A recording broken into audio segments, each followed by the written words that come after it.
Rajay Davis. Eric Patterson. Senor. Coco Chris. Ryan Sweeney. We'll start by saying welcome, gentlemen. Thank you very much for interrupting your pregame ritual to come out and be with the fans here on Fan Appreciation Tailgate Day. All right. Rajay, Eric, Coco, and Ryan. And Michael Urban will begin a little bit with you about just the outfield situation in general. Let's get this party started.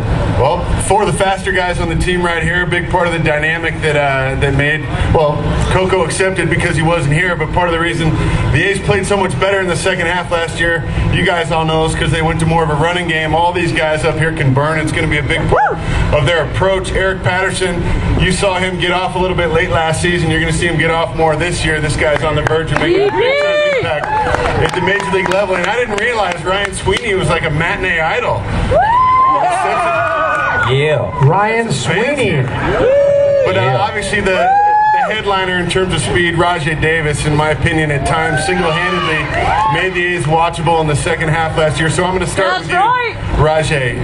When you get let go by the Giants and you come over to Oakland, it seemed like your career was kind of in no man's land. Fast forward to now, you're a starter on a big league club, a big part of a big league club. Could you ever have envisioned this happening? Oh, absolutely. You know, just with, you know, not giving up, never giving up. And I have a great support team with my family, my friends, the closest ones that are back home. You know, they've encouraged me when, you know, it was tough. When it's tough to see myself being in this position, but it's always something I've always dreamed of, and it's something that I never let go of. And obviously, I'm expecting to do bigger and better things this year, and with the help of you know, just with our team and doing and you know, winning, going out there and win this year. And I'm excited about what we're capable of doing this year. I want to take a moment to introduce the newest member of the Oakland A's. Came over in the offseason, signing as a free agent from the Kansas City Royals, Coco Chris. Yeah. And I guess the first question, Coco, everyone would tend to ask you is, what's your favorite cereal? Time Crunch. Fruity Pebbles. That's a trick question. I'm just gonna go with the obvious, Cocoa Krispies. Covelli Crisp. Tell us about the genesis of your nickname. Take it for the 8 millionth time. All right, real quick. My grandmother used to call me Co for short for Covelli. The cereal box back in the day used to have a little cute little monkey on it with huge ears. I got the afro now to cover him up, but back in the day I had a little small head, so I kind of resembled the little monkey on the cereal box. And make fun of your brothers and sisters enough, they're gonna find something to get back at you with. So that kind of was the thing that I hated the most, and now here I am, Coco. Woohoo! And Coco, you're back home. I am somewhat California native. I'm from LA. Got a lot of family out here in Richmond area, so kind of spread out now. But so this is kind of like a home away from home. All right, and then the last night we saw a base running mishap. You kind of bent a finger. How are you doing today? Oh, it wasn't a mishap, but I was actually safe. Mishap by the umpire. That's what happened. Yeah, no, Rebe, you know, he put it down a good tag, and my pinky wasn't ready for it, knocked it sideways. And pinky said, go back to the dugout, so I went straight to the training room, and, you know, we're still kind of working on figuring out what's up with that. Ryan, Eric Chavez was sitting in the same seat that you were in, and we were talking about the young studs on the team, and he said, hey, we haven't talked about Ryan Sweeney yet. This guy might have the highest ceiling out of everybody. I don't know if everyone realizes how young Ryan really is. He got drafted out of junior high school, and he signed when he was 15 years old, made it to the big leagues when he was 17. You know, I'm just kidding. But Ryan's been in the big leagues. Ryan's been in the big leagues for what? Is this your 5th year? Is it going to be a dose of your 5th year or 4th year in the major leagues? Yeah, parts of 4 or 5 years. And you're how old? 6. I just turned 25. Okay, so you can relate to all these guys. Like last year, you had two of your starting pitchers, 21 years old. What is it like to be in the big leagues that young? I mean, when I was 21, I had no clue what I wanted to do with my life. You're doing exactly what you wanted to do with your life. I mean, you definitely grow up real quick. being around these guys helps a lot, though. And seeing all these young pitchers come up and grow too, it's fun to watch, and they have a high ceiling, and it's just fun to come out and play in Oakland every single day. And I'm just excited to be here. You were National Baseball Player of the Year in high school, your senior year, right?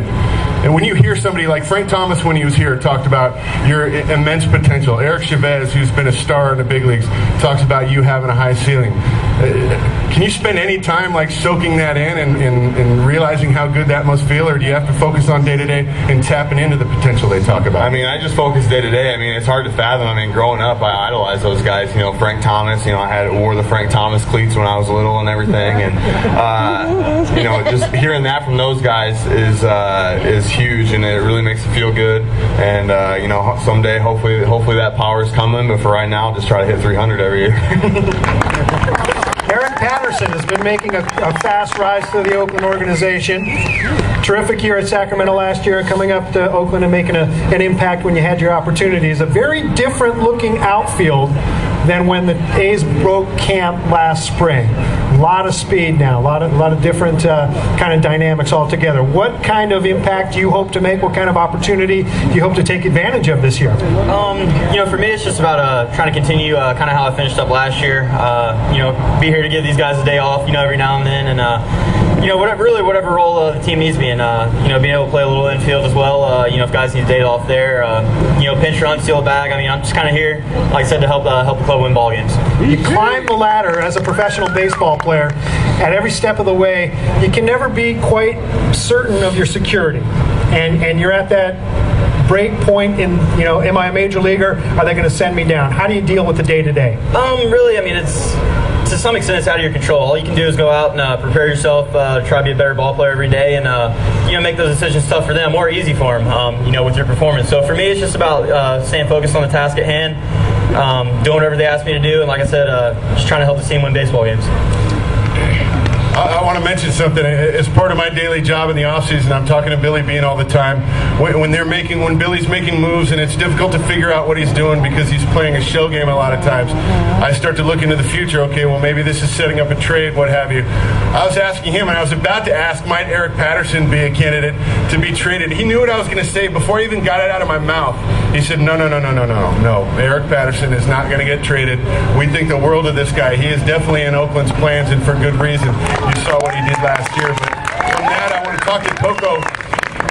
Everybody here knows injuries have been a problem with the A's, and I know it's an unpleasant topic for anybody, but your season got shut down last year. So when they signed you, they're like, why are they signing somebody whose season got shut down? Tell us about your progression through spring. They took it slow with you. You appear to be completely healthy now, the finger accepted.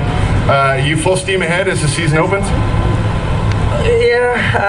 I was kind of jinxed myself yesterday. I was like, all I have to do is stay healthy. I'll be able to put together a good season. I forgot to knock on wood. Now here we go. But we'll see how it kind of plays out. It's just a little minor injury. I dislocated my finger, so it's not that bad. But the shoulders are good. The shoulders are good. Those are the two major concerns coming into this year, where whether or not my shoulders are going to be ready to start the season, and they are. So now just kind of have to wait on a little pinky finger out of all things to kind of heal up. Hopefully it's just a couple of days and I'm good, Monday night, bro. Ryan Sweeney, we saw some exceptional glove work out of you last year. Tell us a little bit about your thought in terms of the balance between what you must contribute offensively versus what you bring to the diamond defensively, and how that can impact this team.